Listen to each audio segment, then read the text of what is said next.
They thought the Met Gala would be my humiliation. Instead, it became their $15 billion downfall. I never cared about nights filled with glitter and cameras. My life had been numbers, quiet work, and small-town roots in Vermont. When the invitation to the Met Gala arrived, pressed on thick cardstock with gold lettering, I felt no excitement. I felt warning bells. People like me didn't get invited. Not unless someone wanted me there for a reason. The envelope had no return address, but I knew exactly who was behind it. Vivian Harrow and Carter Blythe. They were the kind of people whose names carried weight in every boardroom and every newspaper column. Perfect smiles, perfect wealth, perfect lies. I had seen the cracks. I had followed the money where I wasn't supposed to, and in those numbers, I found shadows they never wanted exposed. I should have thrown the invitation away, but something in me couldn't. A part of me knew this wasn't about fashion or charity or rubbing shoulders with celebrities. This was a message. They wanted me on their stage, in their house, under their lights.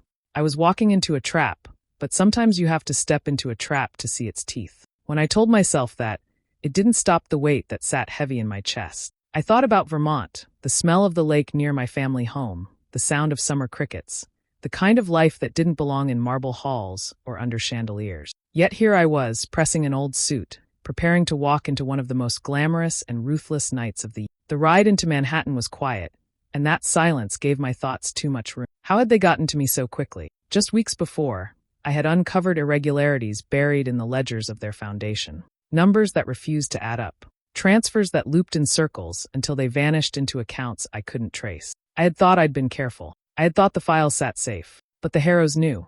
They always knew. The closer I came to the museum steps, the more certain I grew that someone I trusted had handed me to them. Not by accident. No, this had the smell of betrayal. And the worst kind of betrayal doesn't come from strangers. It comes from hands you've shaken and voices you've believed. I straightened my jacket and stepped out into a world of flashbulbs and velvet ropes. People cheered names I didn't recognize, dresses shimmered under the night sky, and the air was heavy with perfume and money. I walked forward, feeling eyes press into me. I was the outsider, the man who didn't belong. That was the point. Somewhere in that crowd, Vivian was waiting with her glass smile. Carter would be near her side, polished shoes hiding the dirt that clung to his empire. They thought tonight would be their stage to bury me. They thought they could pull me into the light, strip me bare, and watch me fall. I walked up those steps, not knowing exactly how they planned to do it, not knowing who had sold me out, but knowing one thing for certain. Whatever game they wanted to play, I would not bow to it. The trap had been set. I was already inside it. The borrowed tuxedo pinched at the shoulders and hung too loose at the waist. I felt like a boy wearing his father's clothes, pretending to belong in a room that wasn't built for him. The Met Gala was all shine, gold staircases, crystal light, fabrics that seemed spun from another world. I didn't belong. That was the whole purpose. Eyes slid over me as I walked into the main hall, slow sweeps of judgment behind jeweled masks of smile. I wasn't famous. I wasn't rich. I wasn't supposed to be here. I could feel it in the way conversations paused for a breath too long when I passed. I was prey, and they wanted me to know it. I had almost made it to a corner of the room when Vivian Harrow's voice rang out like a bell, sharp and polished for the crowd. She was draped in silver that caught every camera flash, the queen of the night. She stepped toward me, glass of champagne in hand, her expression sweet, but her eyes glinting with something cruel. "Elias Mercer," she said, the name rolling off her tongue as though it were a novelty. "From the green hills of Vermont, isn't it? How charming. I imagine this must feel like stepping out of the barn into the palace." Laughter burst from the circle of donors around her. Men in tailored suits, women in gowns worth more than houses. They laughed not because it was funny, but because she had told them to. My ears burned, but I kept my face still. Vivian turned back to her crowd, letting her words hang like perfume in the air. I saw their eyes darting to me, not with curiosity, but with dismissal. In a single sentence, she had written my place in their mind, the outsider, the hick, the unworthy. I understood then, this was theater. She wanted to make me small in front of the very people whose voices carried power. And there, just beyond her shoulder, I caught sight of him. Dr. Preston Hale, my former mentor. The man who had guided me when I was still finding my footing. The one who had taught me how to trust numbers more than promises. He stood stiff, his jaw tight, his gaze fixed on the marble floor. He wouldn't look at me. Not once. That silence was louder than Vivian's words. A friend avoiding your eyes is worse than an enemy's insult. My stomach twisted as realization took hold. Preston knew. He was part of this, or at the very least, he had chosen to stand aside. I tried to steady my breathing, to keep my hands from curling into fists. This wasn't just about making me a spectacle. This was a blade meant to cut deeper, to take away credibility, to stain my name before I could ever speak of what I had seen in their accounts. If they made me look like a fool here, in this room, I'd never be taken seriously anywhere again. I stood in that golden hall, dressed in clothes that weren't mine, listening to laughter that carried no warmth. They weren't trying to embarrass me. They were trying to erase me. And I knew, for the first time, just how far they were willing to go. I followed a waiter down a narrow service corridor to get away from the noise. The gala felt like a pressure cooker. The air inside the main room buzzed with small talk and forced smiles. I just needed a moment to breathe, to make sense of how quickly everything had turned. The corridor was dim and smelled faintly of wax and perfume. That's where I heard them. Carter's voice came first, smooth, practiced, the kind of voice that had lied for years without effort. Preston answered, quieter, with a tired edge I had never heard in him before. They sounded like two men closing a business deal, not two men plotting to ruin someone's life. My feet stopped without me thinking. I pressed myself to the wall and listened. You know how this works, Carter said. We make the story clean. A few doctored transfers, a fake audit trail, enough to interest the right people. We leak to the investigator who owes us favors. When Elias opens his mouth, people will laugh. They'll remember the documents, not the numbers he found. Preston's voice faltered. This is extreme. The way he said it made something twist inside me. He had always been the cautious one, the man who taught me about ethics and the slow, patient work of proving a case beyond doubt. Now his voice had the tone of someone who had weighed the cost and decided it didn't matter. Carter chuckled. Extreme keeps things simple. We can't have him wandering around telling half-truths to anyone with a conscience. This is about protecting decades of work. There was a sound like a glass being set down. I could picture him smiling at that moment, the friendly, untroubled smile that hid everything. Preston spoke again, softer. And the files? You want me to sign off on something? I could hear his hesitation, and it felt like a knife. If I do this, I'm not just protecting them. I'm betraying him. You already betrayed him, Carter said. By letting him think he could walk into our circle. By encouraging the invitation. We gave him a stage. There was a pause, and then Carter added, Preston, you gave him the leverage we needed. Now help us cut it away. My hands went numb. All the little moments I had trusted Preston flashed through my head. Late-night calls about calculations, his notes written in his precise hand, the way he had put his arm on my shoulder the first time I doubted myself. He had been my anchor, the person who told me to follow the books even when it scared me. He was the reason I had come here at all. I had imagined betrayals from strangers. I had never pictured the face of a mentor turning into something that could plan a lie. The rational part of my mind cataloged what they were saying. Fabricated transfers, coerced witnesses, planted documents with forged signatures. The rest of me felt hollowed out, as if someone had removed the soft part inside and left a space lined with ice. I stepped back quietly, careful not to make a sound. The plan had been revealed, not in words on a page, but in voices that confirmed everything I had feared. They intended to bury my credibility, not with truth but with artifice. Outside, the gala music thumped on. Inside me, something shifted from hurt to resolve. I had been naive to believe loyalty was a given in their world. Now that I knew who had spoken and what they had planned, I could no longer be a victim. I left the corridor with a steady step and a new thought repeating in my head. If they wanted to end me with lies, I would learn to use truth the way they used power. I would not disappear. I would make sure their scheme could not survive daylight. I left the Met Gala before the night ended, slipping out through a side door without saying a word. No one tried to stop me. To them, I had already played my part, the outsider mocked in public, the man who would soon be erased.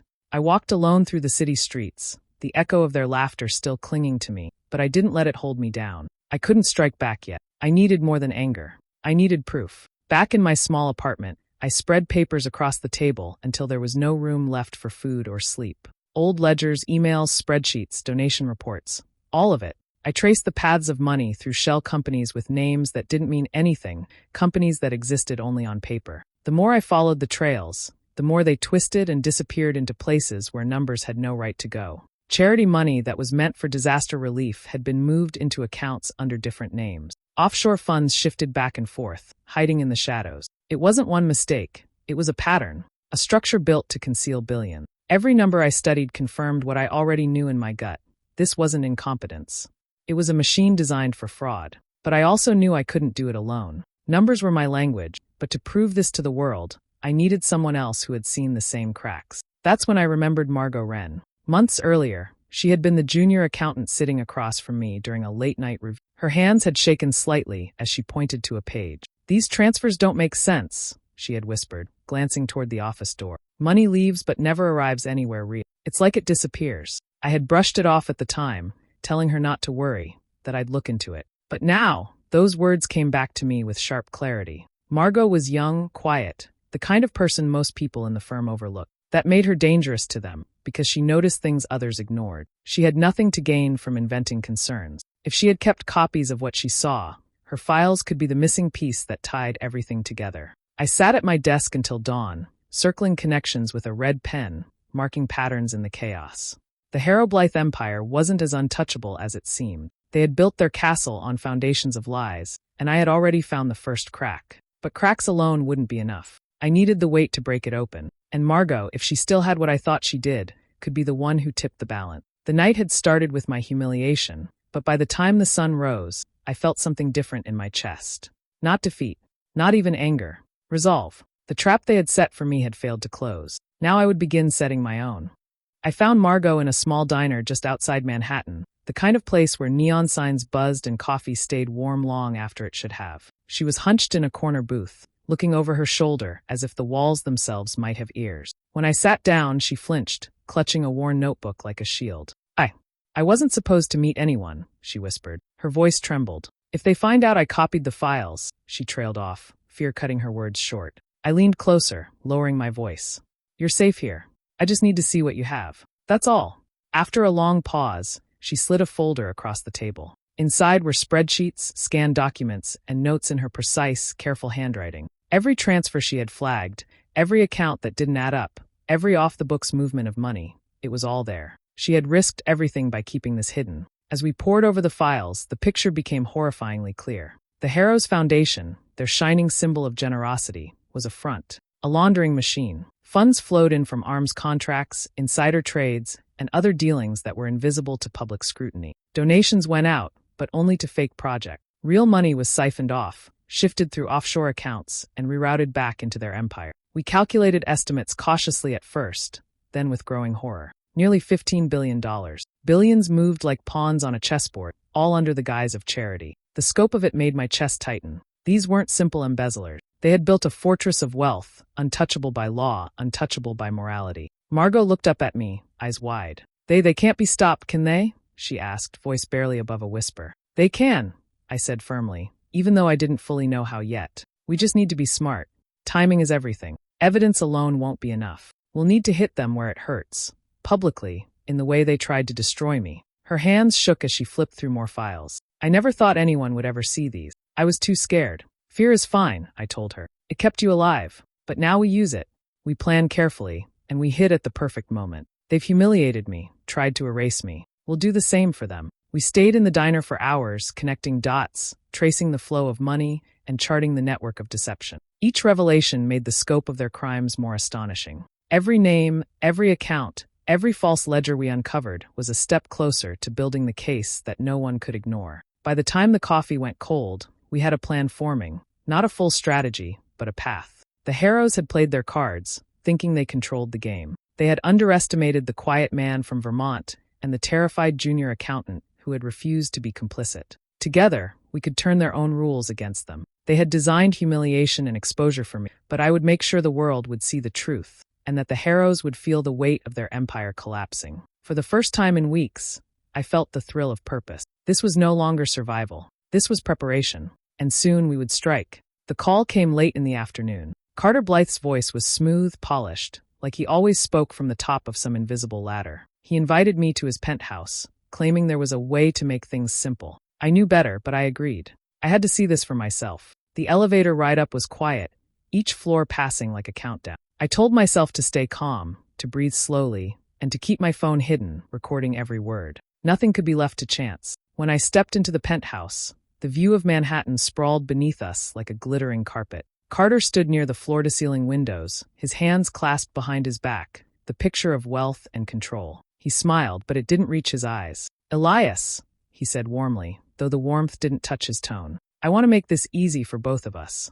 We know you've seen things you shouldn't have, but we're generous men. We can fix this quietly. He gestured to a briefcase on the table. Inside is enough to disappear comfortably. No trouble, no headlines. You vanish, and the world forgets your name. I kept my face neutral, though my fingers tightened around the recorder in my pocket. This was the trap, the subtle cruelty behind the offer. I understood it instantly. It wasn't just money. It was a test.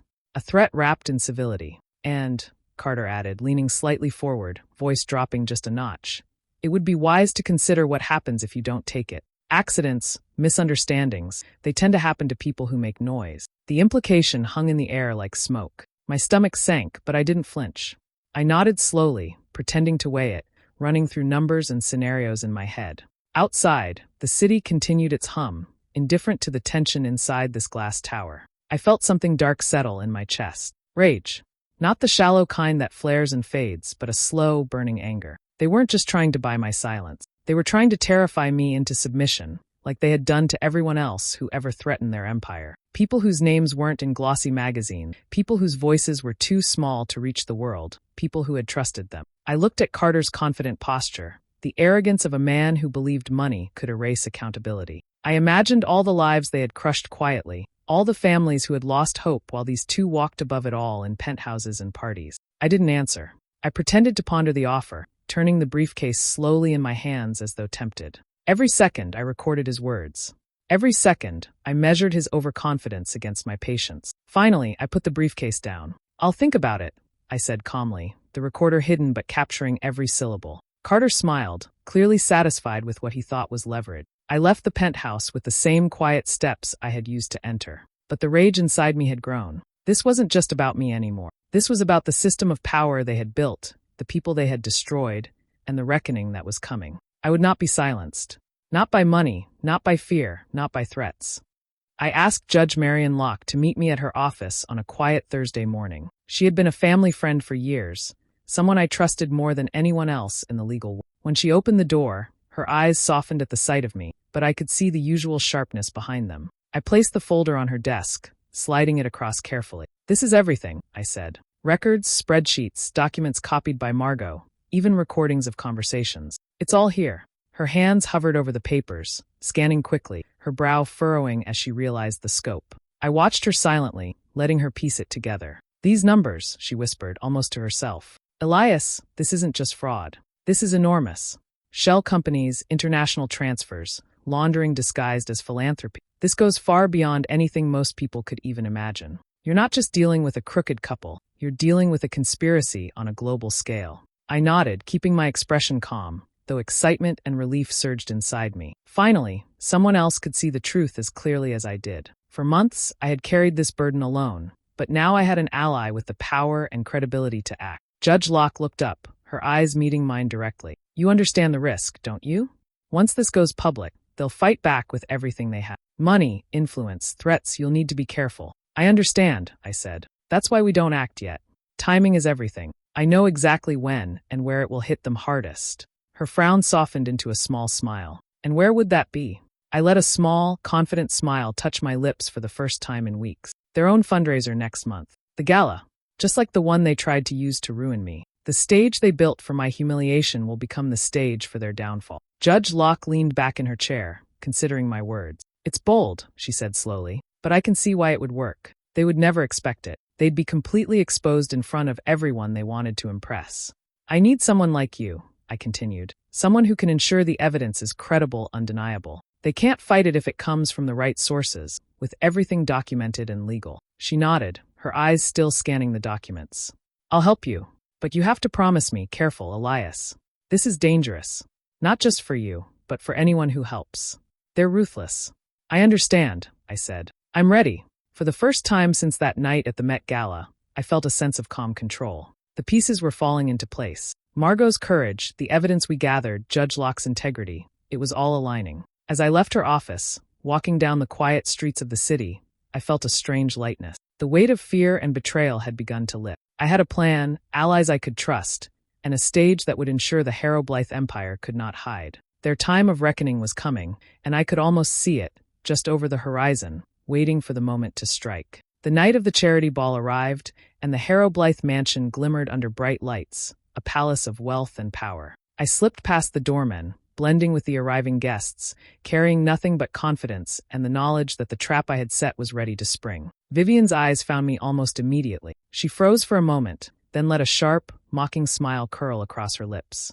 Elias Mercer, she said, her voice dripping with amusement. I didn't expect to see you here. Come to grovel. I didn't respond. I walked calmly toward the main hall, letting the murmurs of the guests wash over me. The chandeliers sparkled above, and servers moved gracefully among the crowd, but beneath the glitter and champagne, I knew the tension building, unseen by anyone. But the auction began, the room buzzing with excitement as bids were called for extravagant items. Vivian stood nearby, radiant and arrogant, convinced she had won again. That was when it began.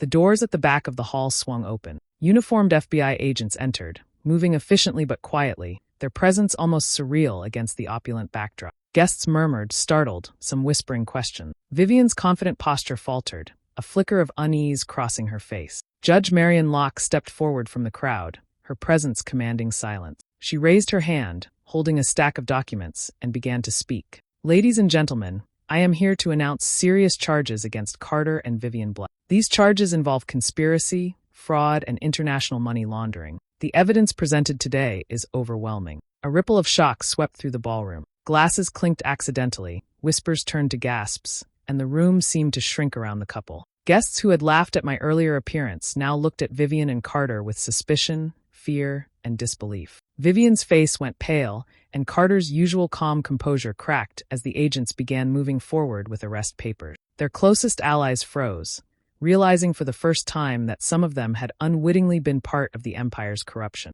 Conversations halted, and murmurs turned into frantic whispers. I watched from a few steps back, feeling a strange mix of relief and satisfaction. The ballroom that had been a stage for their power, their influence, and their cruel games was now a cage. The very network they had built to humiliate others and protect themselves was collapsing around them. Vivian's sneer faded into disbelief, her voice caught as she tried to shout over the agents, but no one was listening. Carter's eyes darted around the room, searching for allies who could save him, only to find that many were implicated themselves, powerless to intervene. Judge Locke continued reading, explaining the scope of the evidence, connecting the documents Margot had risked everything to provide with the records I had gathered. Each word struck like a hammer, dismantling the empire piece by piece. And in that moment, as the Harrow Blythe Empire finally began to crumble in front of everyone who had once admired them, I felt a calm resolve. The long months of planning, fear, and betrayal had led to this moment. They had tried to break me, but the stage they built for my humiliation had become the stage for their downfall,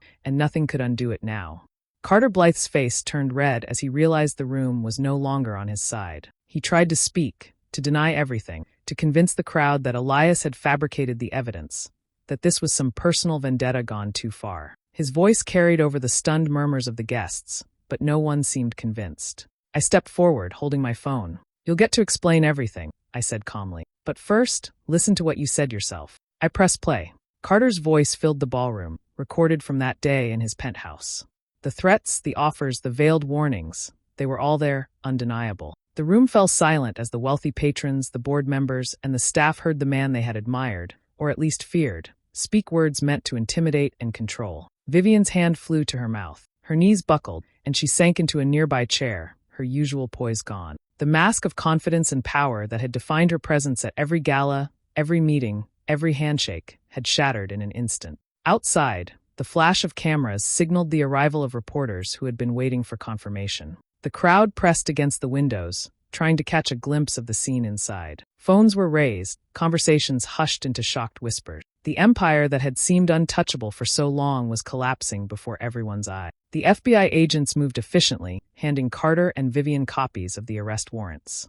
Their faces were pale, their arrogance replaced by fear. They tried to argue, to claim innocence, but the evidence was too overwhelming, the recordings too clear, the documents too thorough. Every shell company, every offshore account, every dollar laundered through charity was now public knowledge. Then came the final blow. Preston Hale, once my mentor, now a traitor in plain sight, was let out in handcuffs. The room collectively gasped. People whispered about the betrayal, about the man who had guided me early in my career, now being exposed as a co-conspirator. His eyes met mine briefly, full of regret and shame, but it was too late. Justice was moving faster than his excuses. As the agents escorted the three of them out, the weight of the scandal became clear. The $15 billion empire, built on manipulation, deception, and fear, had crumbled overnight. Investors pulled back, boards called emergency meetings, and the media outside broadcast the unraveling to the world in real time. I stood silently, watching, feeling a mixture of relief, vindication, and exhaustion.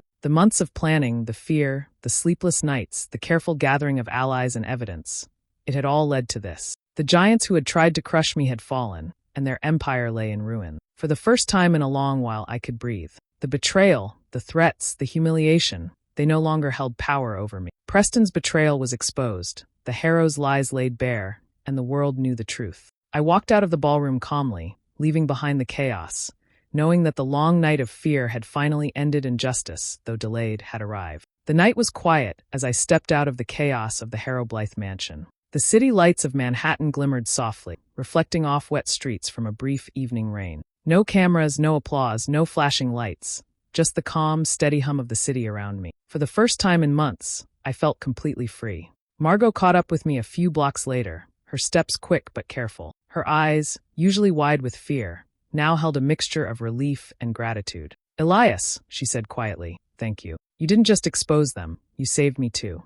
My career, my conscience, everything." I gave a small nod. There was no need for words about how dangerous it had been, how much we had risked. We both understood. She had trusted me with documents that could have ruined her life if discovered. She had acted bravely, and I had done what I had to do to protect that courage. We walked a few steps in silence, the city around us alive but distant, like a world that didn't matter at that moment. I thought back to the Met Gala, the glittering lights, the whispering crowd, the sneers, and the humiliation they had tried to force upon. Every mocking smile, every cutting remark had been a challenge I had accepted, though I hadn't known it at the time. They had tried to make me small, to make me feel powerless. They had set up their stage for my ruin, expecting me to falter, expecting me to disappear. But I had used that same stage, that same spectacle, to dismantle everything they had built. Their power, their wealth, their arrogance. It all came crashing down under the weight of truth and planning. I felt no joy in the destruction itself, no need for celebration or triumph. The satisfaction was quiet, almost private. Justice had been served, and those who had abused it would face the consequences. That was enough. The city moved around me, indifferent to the battles fought and won within these walls and streets, and I felt comfort in that simplicity. Margot smiled at me one last time before turning down a side street. I watched her go, knowing she could finally move forward without fear, her integrity intact. I continued walking alone, my steps measured, each one lighter than the last. I thought again of the Met Gala, of their intentions to humiliate me, to make me pray. Every detail, the borrowed attire, the sneering faces, the whispers in the hall, was etched in my mind. But it no longer had power over me. I let out a slow breath, letting the night absorb it. Their attempts to break me had only sharpened me. Their spectacle had become the very tool of their undoing. I was free, unburdened, and finally at peace with the path I had taken. And in the quiet of Manhattan, under the glow of distant streetlights, I whispered to myself the truth of it all. At the Met Gala, they dressed me up as prey, but I walked out as the executioner. The words felt final, complete, and somehow lighter than the city air. The game was over, the stage cleared, and I could finally move forward, unchained from their lies, unbroken by their betrayal, and stronger than ever.